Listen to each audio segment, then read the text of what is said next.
Министерството за земјоделство го објави јавниот повик за финансирање на проекти за реконструкција и пробивање на пристапни патишта до земјоделско земјиште.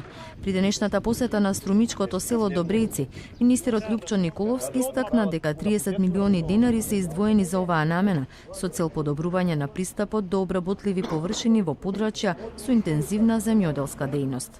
Нашите анализи покрај за другите мерки и политики кои што паралелно ги носи владата во целиот овој период покажуваат дека станува збор за исклучително голема потреба ако збориме за модерно развиено и конкурентно земјоделство. Преку програмата за рурален развој дополнително се предвидени проекти кои што се однесуваат исто така на руралниот развој и поддршка на општините. Ваквата мерка според министерот ќе биде целосно насочена кон решавање на проблемите со кои се соочуваат земјоделците, а тоа е пристапот до обработливите површини.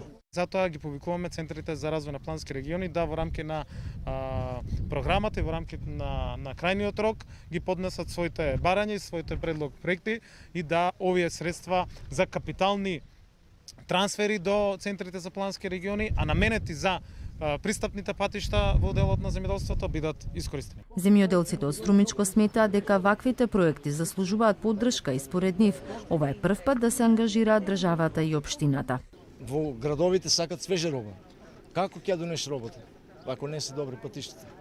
И плюс тоа, кога јас ќе ги земам работниците, ако не е добар патот, јас не можам да завршам работата. Повикот трае до 15 јули, а во следниот период општините ќе имаат можност да аплицираат за поголеми инфраструктурни зафати преку програмата за рурален развој во земјоделството.